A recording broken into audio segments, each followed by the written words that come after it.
Hi friends, Westo Enrico here, Westo de Taquiendo de Famoso de Piplioples, and I am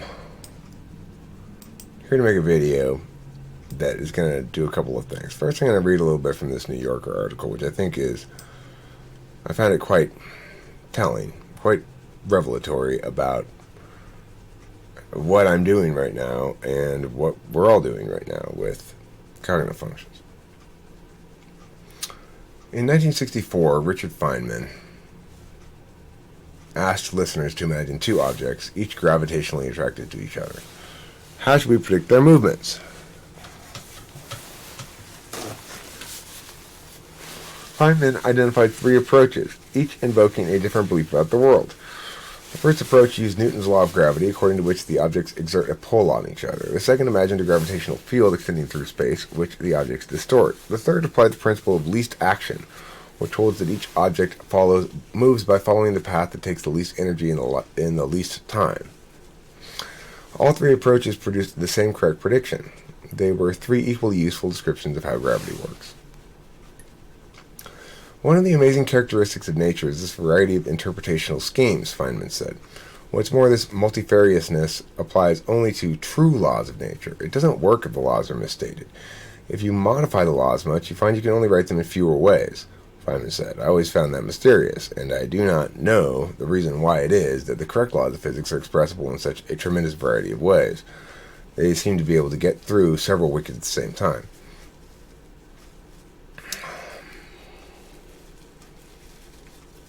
Let me go down to here.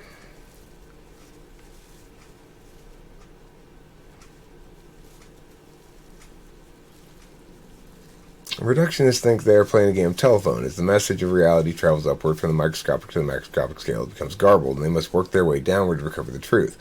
Physicists now know that gravity wrecks this naive scheme by shaping the universe on both large and small scales, and the Rashomon effect also suggests that reality isn't structured in such a reductive bottom-up way.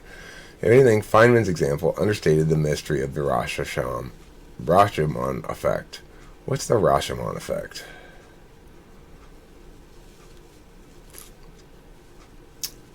Their work is shadowed by this Rashomon effect. Namely, even as physicists work to understand the material content of the universe, which raises metaphysical questions about the meaning of physics and the nature of reality. Nima Akani Hamed, a physicist for the Institute of Advanced Studies, one of today's leading theoreticians. The miraculous shape-shifting property of the laws is the single most amazing thing I know about them, he told me this past fall. It must be a huge clue to the nature of ultimate truth. If anything, Feynman's example understated the mystery of the Rashomon effect, which is actually twofold. It's strange that, as Feynman says, there are multiple valid ways of describing so many physical phenomena. But an even stranger fact is that when there are competing descriptions, one often turns out to be more true than the others, because it extends to a deeper or more general description of reality. Of the three ways of describing objects' motion, for instance, the approach that turns out to be more true is the underdog, the principle of least action. In everyday reality, it's strange to imagine that objects move by choosing... What? What? Why would you do that? Why?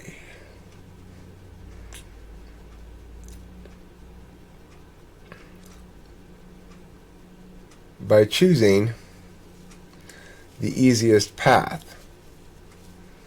How does a falling rock know which trajectory to take before it gets going? But a century ago, when physicists began to make experimental observations about the strange behavior of elementary particles, only the least action interpretation of motion proved conceptually compatible. A whole new mathematical language, quantum mechanics, had to be developed to describe particles' probabilistic ability to play out all the possibilities and take the easiest path most frequently. Of the various classical laws of motion, all workable, all useful, only the principle of least action also extends to the quantum world. It happens again and again that when there are many possible descriptions of a physical situation, all making equivalent predictions, yet all wildly different in premise, one will turn out to be preferable because it extends to an underlying reality, seeming to account for more of the universe at once. And yet this new description might in turn have multiple formulations, and one of those alternatives may apply even more broadly. It's as though physicists are playing a modified telephone game in which with each whisper the message is translated into a different language. The languages describe different scales or domains of the same reality, but aren't always related etymologically.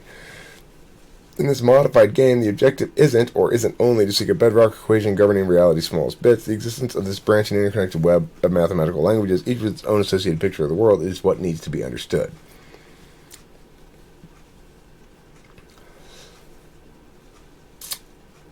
This web of laws creates traps for physicists. Suppose you're a researcher seeking to understand the universe more deeply. You may get stuck in a dead-end description, clinging to a principle that seems correct, but is merely one of nature's disguises. And it's for this reason that this guy says, a British pioneer of quantum theory stressed the importance of reformulating existing theories. It's by finding new ways of describing known phenomena that you can escape the trap of provisional or limited belief. This was the trick that led Dirac to predict antimatter in 1928. It is not always so that theories which are equivalent are equally good, he said 5 decades later, because one of them may be more suitable than the other for future developments. Okay, so that's the part I wanted to read there, to make basically the claim that we're experiencing that in cognitive functions, that cognitive functions are obviously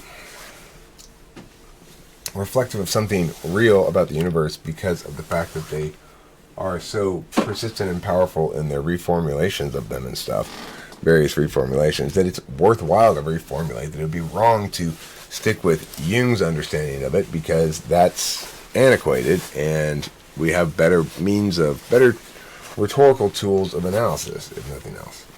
So, next thing I want to do is go over this, which is a quick overview of some stuff that I've gone over before, but I think in this instance it's covered more holistically and in a way that can be better encapsulated or something.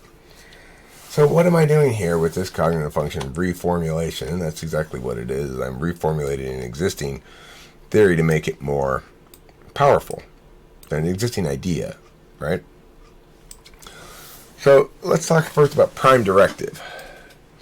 One consideration that makes modeling consciousness distinct from modeling other sorts of dynamic systems is the need for a prime directive.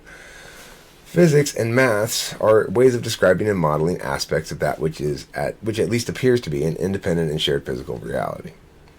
The prime directive in these systems is always the same, the user's purpose. In other words, we don't need a prime directive because instrumentality is the biggest frame possible in the physical dimension.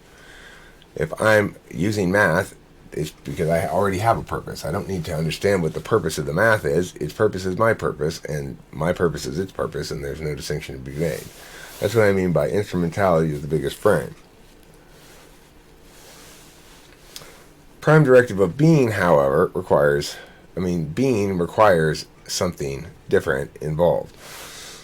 Reduced deviation of experience from expectation. So, in other words, align experience and expectation as much as possible. The usage of any given function can be understood as an effort of being. An effort of being is an expression of agency executed toward the universal goal of aligning expectations and experience. The prime directive implies the next distinction to be drawn, namely ecosystems. If there is a distinction to be made between experience and expectation, the deviation of the two being the thing we desire to reduce, then there must be two kinds of thing, experiential and expectational, which implies two ecosystems in this instance. And experience, this half of reality comprises the experiential or physical ecosystem. Impacts here are unconditional. Time flow here is linear or real time. System mechanics are described by physics. Expectation. This half of reality comprises the representational or metaphysical ecosystem. Impacts here are conditional. Time flow here is bidirectional or turn-based. System mechanics are described by metaphysics. So let's look at the system meta-dynamics. Because we have a prime directive in the system that is defined rather than variable as it is in math, right? The prime directive in math is that it accurately fulfill my need. If I'm trying to count how much change I should have received, and I concluded I should have received $10.44 and I only got back $1.44, I need my math to correctly determine for me what the expectation and the reality are going to be. Like, Okay, if I gave you a 20 and if the total was only like 9 something, I should have gotten 10 something back, and you only give me 1 something back. Well, if I point that out, I should win that argument. That's the expectation, and the experience will likely conform to that. Oh, I'm sorry, I meant to give you a 10. Something like that. Alright, so let's look at the system metadynamics. Expression of attention by any agent operating in two ecosystems concurrently, that is to say a human being or a sentient communicative agent, can be restated then as an expression of the prime directive. And this ability to translate back and forth between levels in terms of understanding how these things function, you can link it back to the prime directive, or you can link it to the agent's expression of that in the moment, and those are different levels of things, so to speak. NE then is creating new expectations. SE is assuming follow-through will produce experiences that align with expectations. NI and doing the follow-through. NI is conditionally knowing the state of the relationship between experience and expectation. SI is unconditionally knowing the state of the relationship between experience and expectation. TI is conditionally determining the status of an expectation. FI is unconditionally experiencing alignment or misalignment of expectations and experience. TE is responsibly aligning expectations with reality in closed systems or unconditional systems. FE is responsibly aligning expectations with reality in open or conditional systems. So, by being able to reduce it to some sort of expression of a vector that operates in relation to the prime directive, as well as we can also do the analysis that removes the prime directive then and go, okay, well, let's look at it on a more agential level, and then that's when we get into starting to think about the value matrix and other stuff like that. But we can always test it, in other words. Well, does this actually work as an expression against the prime directive still? Because if it doesn't do that, then there's something wrong with the system. Because since we have a prime directive, then we need to be able to make sure that everything expresses in some relation to that, or else it's not a prime directive. So then the system dynamics, as opposed to the metadynamics, as in any model system, modeling the conscious processes of being requires a field or fields, classes of objects, force vectors, and a grammar or a logic, which might be considered an element of the field.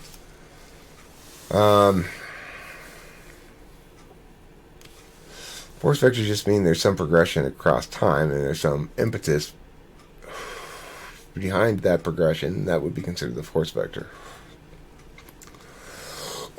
Classes of objects in this system include fields, metaphysical and physical, objects. Agents comprise one kind of object, and amongst agents, they comprise three kinds of objects. It's observers, that is to say, actual individuals behaving in relation to their own prime directive.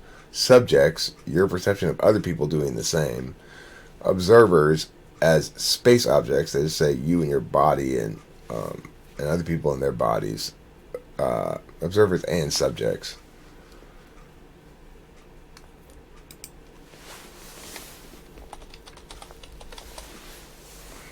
There are also time objects, that is to say, pieces of media like this video, and space objects like a rock. Those are kinds of objects.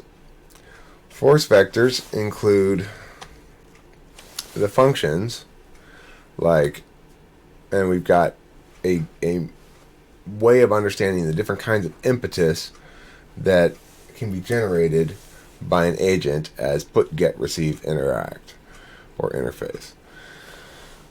We see the action functions are putting information, SC and NE. The deliberation functions are getting information, FI and TI. The knowing functions are receiving information, SI or NI. And the interface functions are interacting responsibly, TE or FE. There's another kind of force vector that we have to deal with, which is non-living agents, the weather, for example. These impact the physical realm somewhat predictably, but not always, and certainly there are occasions where somebody gets killed by a tree falling over. Shit happens. Act of God, as they say. Lastly, in the system, we need to account for the grammar or logic of it. So the grammar or logic of this system comprises two main areas. One is the relationship between functions in an individual in terms of complementariness, exclusion, proportionality, inverse proportionality. Relationships between the one function and another function within a given agent. This is represented by strength and weakness calculations, obviously, often, but is more accurately described in terms of percentage of total attention channeled thusly. So your fourth function isn't weaker, really. It's just used a lot less, or you attend via it a lot less. And the other way in which there's a grammar here or a logic to it that has to be accounted for is the way in which slot configuration particularly manifests in any given individual, the typical strategy towards upholding the prime directive. In other words, the value matrix is a way of describing, the value matrix is a way of describing this aspect of the grammar. In other words, functions compared against the prime directive provide the value matrix. Functions compared against each other within any given agent provide the function mechanics. So that's an overview of a sort of a meta-analysis of the system that I'm presenting here and what it is doing in relation to other interpretations of the same basic concept out there. And I'm read from that New Yorker article in order to establish that, in fact, this is typical for right ideas, that there's a lot of competing interpretations, but it's also typical that one of them emerges as superior ultimately. And I'm making the claim that mine ought, because it's doing everything it needs to do here, right? I'm actually accounting for what it means to do something like this and what needs to be included in order for it to be a meaningful modeling, or I guess what's the word they use there? Like formulation. Yeah, so we might have multiple formulations. This is one formulation, and I don't believe here that I am clinging to a principle that seems correct but is merely one of nature's disguises. That's possible, but I don't believe that to be the case. As he says here, it is not always so that theories which are equivalent are equally good. One of them may be more suitable than other for future developments. This is exactly what I'm claiming this formulation of the cognitive function idea is superior, because it enables you to do a full analysis of it. It covers all levels of analysis of what it means to be a model or a taxonomy or some combination of the two.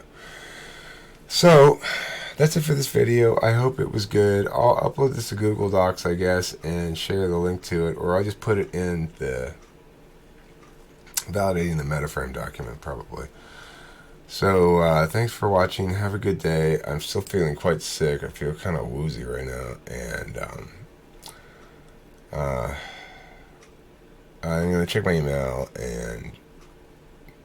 but I may be down again today for another day of rest. I'm not sure. So I don't have anything official scheduled yet, but if you're hoping to schedule something with me today, it's kind of touch and go. We'll see how I feel.